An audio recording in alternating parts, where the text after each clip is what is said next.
the record, the Test record on South African soil is obviously massive for South Africans. But I'm keen to get a sense of how much the fact that you haven't been beaten on South African soil, in isolation, how much that means to you and your team. Yeah, it means a lot.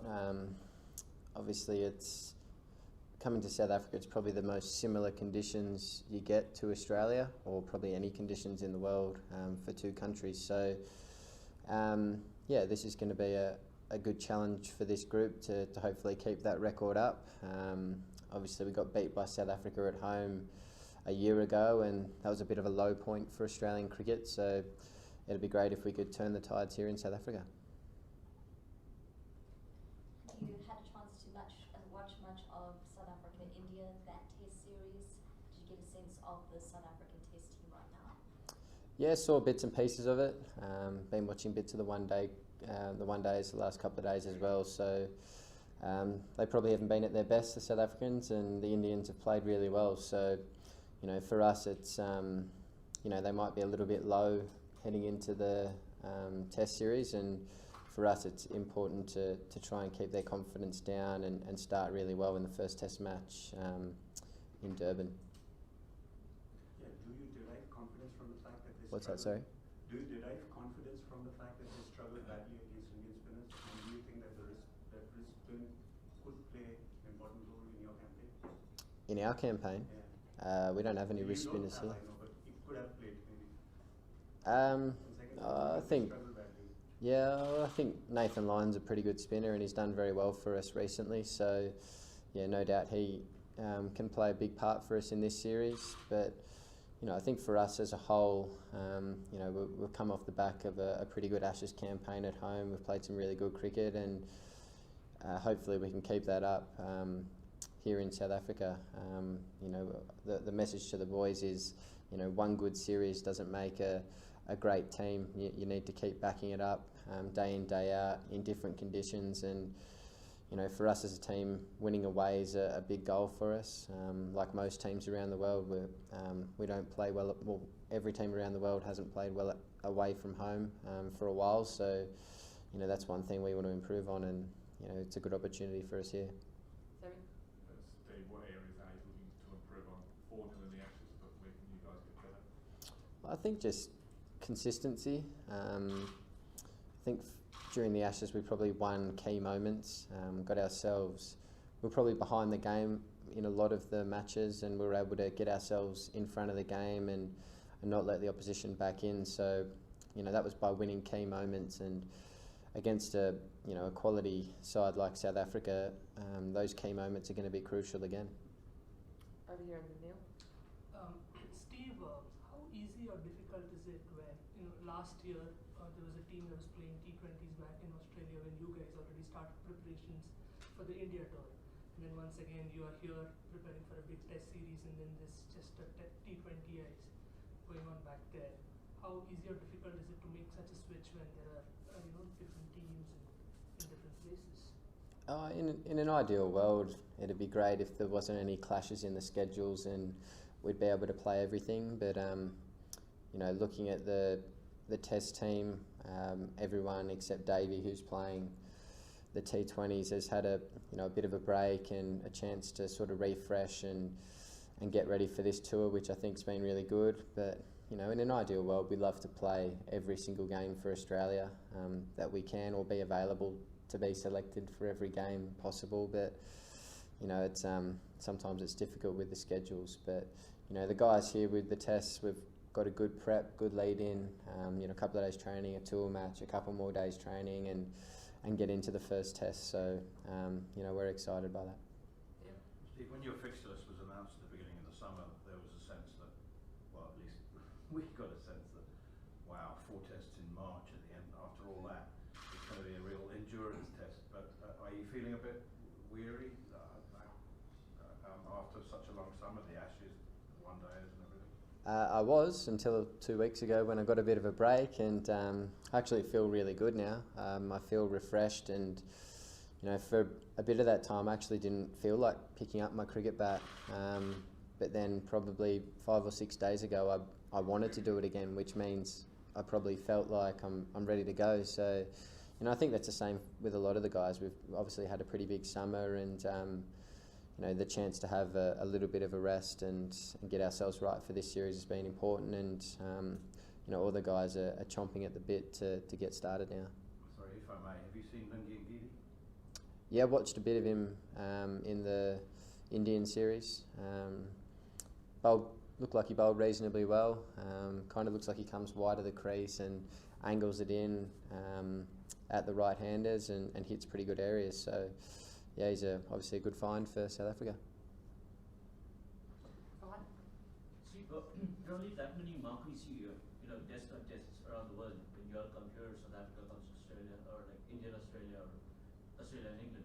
So when a test series happens, I mean, do you believe that if it's not a 5-test series, it doesn't really justify the contest? Like India came here to play a 3-test series. I mean, and ended up playing 6 one-days, which probably don't mean anything. So can you probably throw some light on how do you justify a contest? How do you build a contest if it's not anything less than a 5-test series?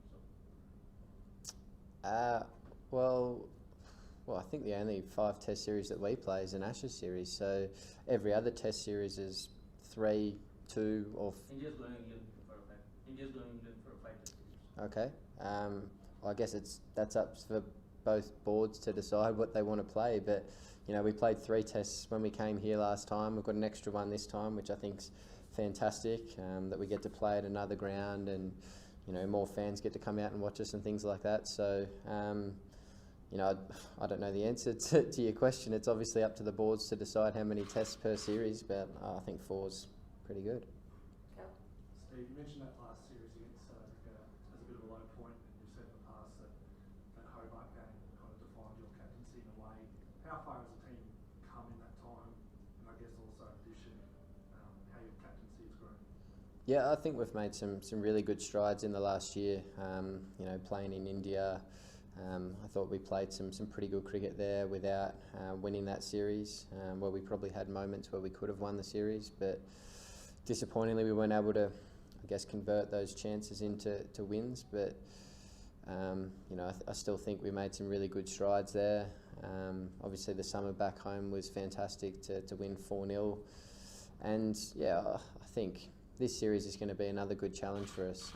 I think both fast bowling lineups are really good, so it's going to be a nice fiery series for the batters, and it might be tough work as well. So I think we've come a long way, and in regards to my captaincy, I think I've come a long way as well in regards to sort of messaging to the team and different things with the way I'm leading and the performances I guess I've put on the board. In trying to lead from the front, it's been a pretty big year, so hopefully I can keep that up in this series and help us have some success. Steve, you alluded to it there with all these fast bowlers that's going to be around in those 4 test matches. As a batsman, does that get the adrenaline pumping, and how do you sort of approach 4 guys who might be bowling around 140, well 3 guys bowling 140?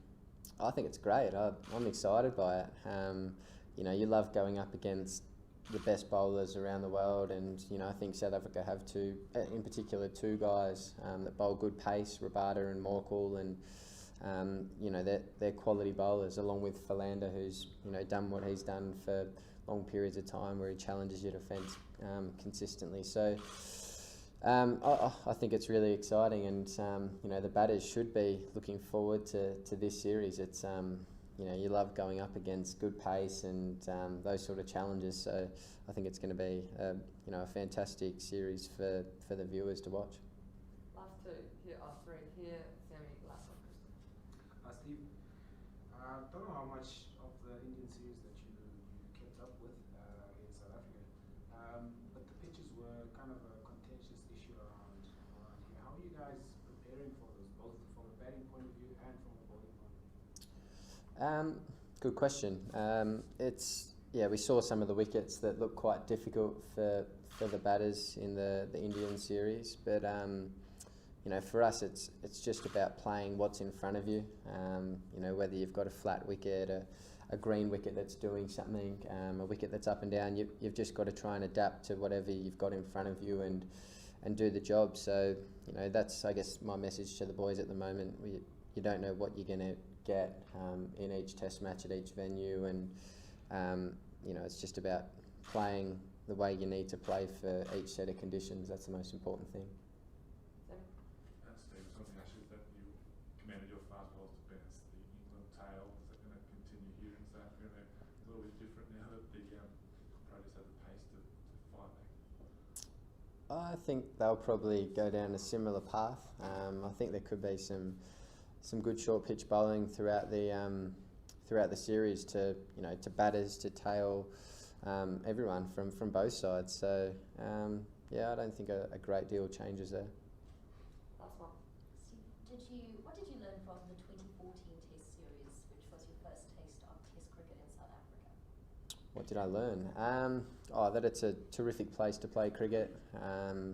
You know, that was obviously a really successful tour off the back of what was a pretty similar summer for us as well, with the way we played against England. So, you know, I guess a few of the sort of circumstances coming here are similar. Obviously playing 4 test matches here as opposed to 3, but, you know, I guess the different grounds, you know, the conditions were slightly different.